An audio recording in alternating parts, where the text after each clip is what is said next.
Hello guys, कैसे हो आप सब। देखो आज मैं आपको बड़ा ही इंटरेस्टिंग टॉपिक पढ़ाने जा रही हूँ। क्या आप में जोश है? हाउस द जोश।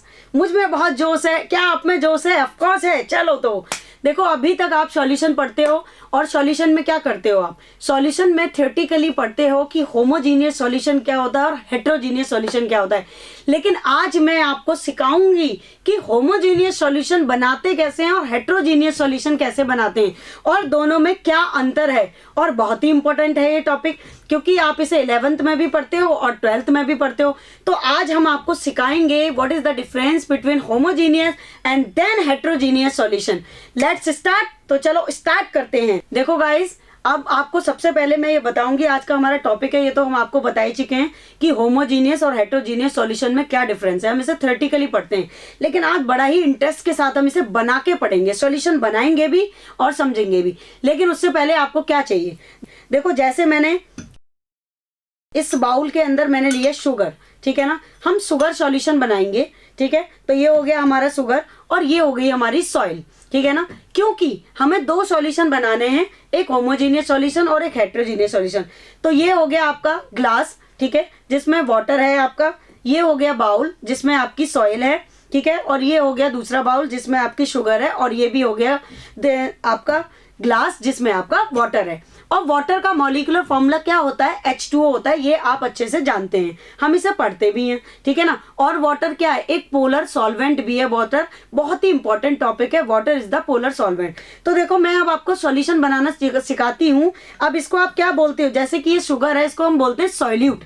सॉल्यूट का क्या मतलब होता है? क्योंकि सॉल्यूशन कब बनता है? सॉल्यूट और सॉल्वेंट से मिला के बनता है। तो यहाँ पे हमारा सॉल्वेंट का जो काम कर रहा है वो काम कर रहा है हमारा वाटर, ठीक है ना। और जो हमारा सॉल्यूट का काम कर रहा है वो काम कर रहा है हमारा शुगर, जिसका फॉर्मूला क्या होता है शुगर का? C12H22O11, ठीक है ना। This is the formula of sugar.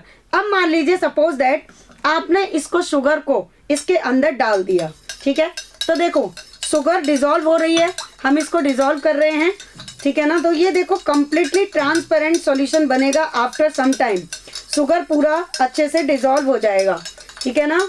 तो आपको पता चलेगा कि डिफरेंस क्या है सॉल्यूट और सॉल्वेंट में, और सॉल्यूट और सॉल्वेंट से कैसे हम सॉल्यूशन बनाते हैं। And then after then difference between homogeneous and heterogeneous solution. और ये क्वेश्चंस आपका 1 नंबर में या 2 नंबर में पूछा जाता है स्कूल्स में, ठीक है। आपके एग्जाम्स में पेपर में आता है कि what is the homogeneous solution. तो देखो, आपको बिल्कुल क्लियर दिखाई दे रहा होगा होमोजीनियस सॉल्यूशन।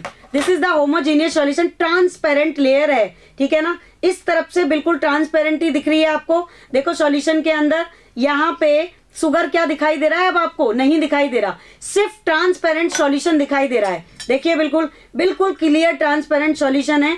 तो this is the does not contains 2 layer. इसमें 2 लेयर्स नहीं बनी है। This is the homogeneous solution, completely transparent solution. Okay, तो ये क्या हो गया? आपका ट्रांसपेरेंट सॉल्यूशन हो गया।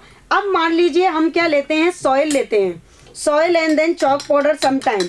तो देखिए समटाइम यू कैन सी, आप देख सकते हैं कि ये हमें होमोजीनियस सॉल्यूशन जैसा ही लगेगा। समटाइम ये हमें कैसा दिख रहा है? होमोजीनियस सॉल्यूशन लग रहा है, ठीक है ना।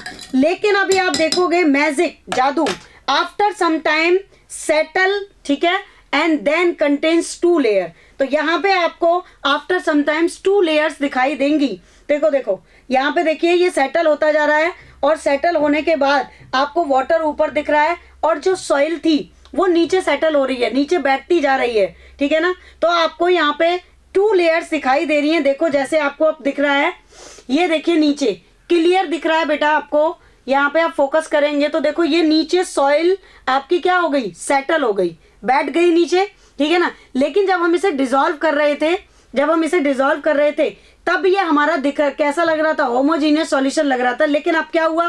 पानी ऊपर की तरफ आ गया और नीचे आपका क्या हो गया? सॉइल नीचे दिख रही है आपको। ये देखो नीचे सॉइल बैठ गई, सेटल हो गया, ऊपर पानी दिख रहा है। This is the heterogeneous solution.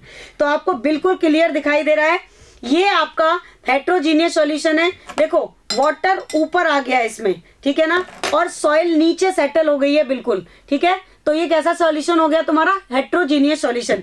लेकिन अगर इस सॉल्यूशन की बात करें तो इसमें कंप्लीटली ट्रांसपेरेंसी है, इसमें 2 लेयर्स आपको दिखाई नहीं दे रही, एक ही लेयर दिखाई दे रही है, और आप चीनी को पानी से आप अलग नहीं कर सकते, ठीक है ना। लेकिन इस सॉल्यूशन में आपको पानी ऊपर दिख रहा है और सॉइल नीचे बैठी हुई दिख रही है, तो ऊपर से पानी को आप डिकेंट कर सकते हो, फैला सकते हो, और सॉइल को अलग कर सकते हो। तो समझ में आया, this is the homogeneous and heterogeneous solution. Homogeneous and heterogeneous, this is the very most important topic for this solution.